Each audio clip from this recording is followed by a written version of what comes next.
So once in a while you may see a trailer that absolutely blows your mind. It looks absolutely amazing. And when you come to the film you think, what happened there? Where's what I saw in the trailer? Where was the excitement? Welcome to this review. We are going to be talking about the movie Downhill, directed by Patricio Valateres, I believe the name is. Now the story for Downhill focuses on this couple, the male of which is a professional mountain biker. And, there's an accident at the beginning of the film. He loses one of his friends in an accident doing a mountain ride. And he's kind of out the game, but he's pulled back into it by a friend in Chile who wants to come, for him to come over to Chile and take place in this kind of particular ride, which is going to get sponsorship and everything. So basically they go over to Chile, and while they're over there, they are attacked by seemingly kind of weird rednecks as they basically try to help this guy as he's sort of crashed his van. So the first part of this movie really is a kind of an action film, almost like Hard Target, where we have these people kind of running through the woods, basically being hunted by a group of blokes.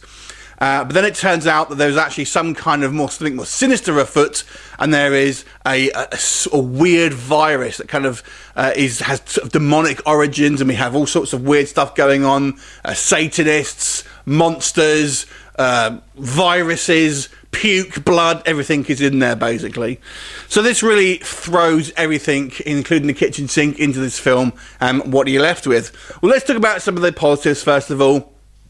First thing for me, I think the most positive thing out of this movie is some of the practical effects in regards to the makeup of the afflicted people, basically, this kind of virus. It looks fantastic, I gotta say. They really does do a good job in making some sick-ass special effects.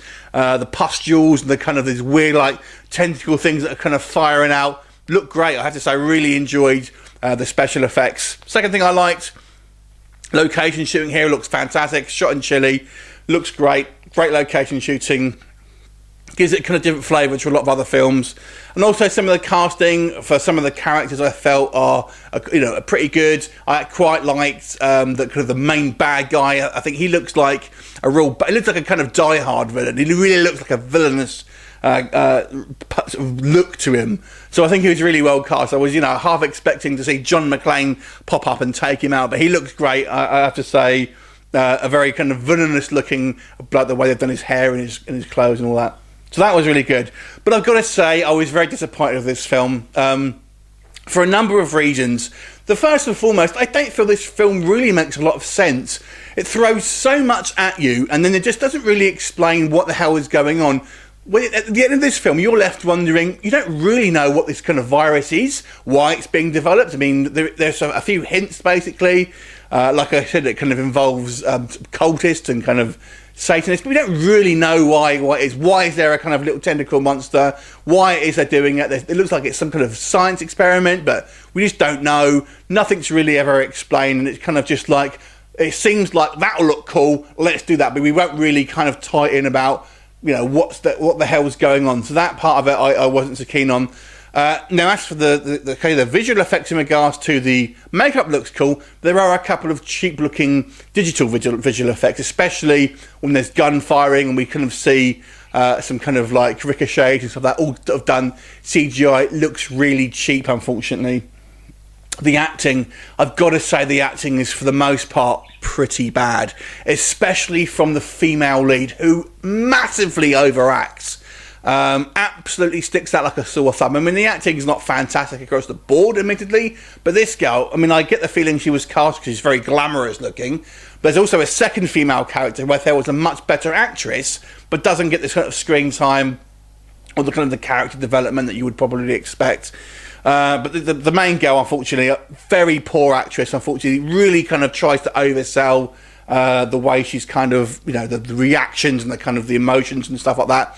Horrible. And I have to say, the direction as well, there are some scenes that kind of almost feel uncomfortably long, and they should have been kind of cut a little bit sooner, and you just sort of see people, kind of waiting for the scene to end almost. And then also, it has a mix of found footage and the traditional camera work, and what they do is they use these GoPro style sort of cameras to do the sort of the point of view shots for when they're riding the bikes, and I think that looks great when you're looking at things like a bike sports film or something like that, but you're not. You're watching a narrative, and it seems when it kind of flips between these GoPro shots and the kind of the traditional camera work, it seems disjointed.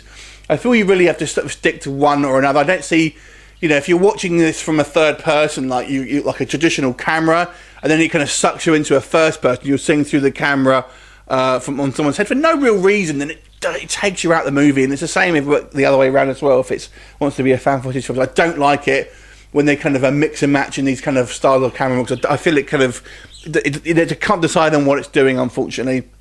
So I got to say, overall, I feel Downhill was a little disappointing. I mean, it was kind of nice to see a mountain bike, a horror film, I guess. I mean, that's fairly original, I suppose. But and although I did like some of the elements in it, I think some of the visual choices were quite good. I feel the story-wise, it was a complete mess.